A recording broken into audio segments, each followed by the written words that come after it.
మన ఈ కార్యక్రమం యొక్క ముఖ్య అతిథులు శ్రీ లక్ష్మణ్ గౌడ్ గారిని ఈ యొక్క కార్యక్రమాన్ని ఉద్దేశించి ప్రసంగించాల్సిందిగా కోరుతున్నాను. సభకు నమస్కారం. వేదిక పైన ఆసినటువంటి పెద్దలు, మిత్రులు అలీ గారు, అందరికీ నమస్కారాలు. ఈ సభ కాస్త ఆలస్యమైంది. చాలామంది మీలో డయాబెటిక్ పేషెంట్స్ ఉండవచ్చు, కాబట్టి సభను త్వరగా ముగించే ప్రయత్నంలో నేను ఒక 2-3 నిమిషాలు మాత్రం మాట్లాడతాను. ముందుగా ఇలాంటి ఒకానొక అవకాశాన్ని కల్పించినటువంటి ముంతాజ్ అహ్మద్ గారు, వారికి ధన్యవాదాలు. మీరందరూ కూడా చప్పట్లు ఒకసారి ఉంటాను దయచేసి. ఇలాంటి సమావేశాలు మహబూబ్నగర్లో ఇతరత్ర ఏ ప్రాంతాల్లో కూడా బహుశా జరగవు. అలాంటి ఒకానొక గొప్ప సందర్భాన్ని వారు క్రియేట్ చేశారు. ప్రభుత్వ పరంగా పాఠశాలల్లో, కళాశాలల్లో, వృత్తి విద్యా కోర్సుల్లో, ఇంజనీరింగ్ కానీ, మెడిసిన్ కానీ, ఇతరత్ర సంరక్షణ కోర్సుల్లో ప్రభుత్వాలు చట్టాలు చేసి ఆ కోర్సులు పూర్తి చేస్తాయి. పఠించినటువంటి విద్యార్థుల్ని మార్కెట్లోకి, సమాజంలోకి పంపిస్తారు. వారు ఉద్యోగం వేటలో, తమ జీవితాన్ని సఫలం చేసుకోవడంలో, విలాసవంతమైన జీవితాల్ని, మంచి కుటుంబాన్ని పొందడంలో ప్రయత్నాలు చేస్తారు. వారి చదువుని, అధ్యయనాన్ని, వారి జీవితాన్ని కేవలం కుటుంబ పరంగానే ఆలోచిస్తారు, కుటుంబానికి పరిమితం చేసుకుంటారు. వారి యొక్క ఆలోచన విస్తృతి పెద్దగా ఉండదు. దాని కారణంగానే మన సమాజం భ్రష్టుపట్టిపోయింది. ఈ చిన్ని సమావేశంలో చాలామంది మీలో మాట్లాడేటువంటి మహిళా మణులు చిన్న వయసులో కూడా చాలా గొప్ప విషయాలు చెప్పారు. భగవద్గీత ఉచ్చారణ ఎంత స్పష్టంగా ఉందంటే పాఠశాలలో, కళాశాలలో మేము అంతగా చేయలేకపోయామేమో అనిపిస్తుంది నాకు.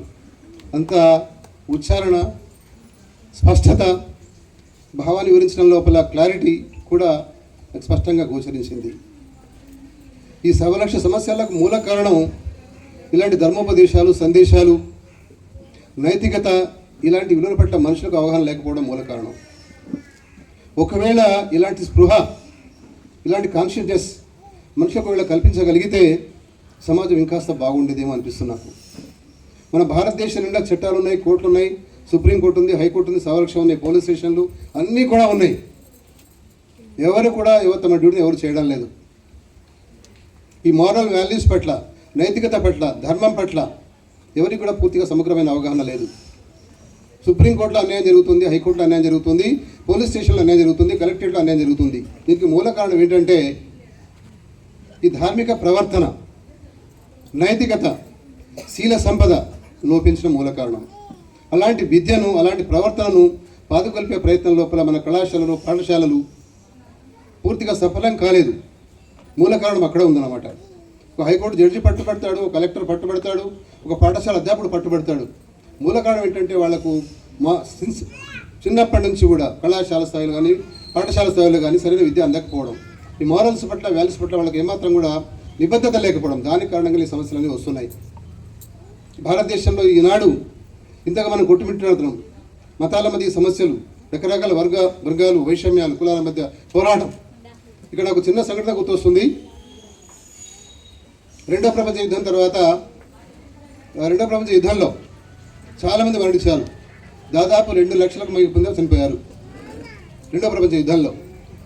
అప్పుడు విపత్కర పరిస్థితుల్లో ఇంకా లక్షల కొద్ది జనాలు, సైనికులు క్షతగాత్రులుగా బాధపడుతున్నారు.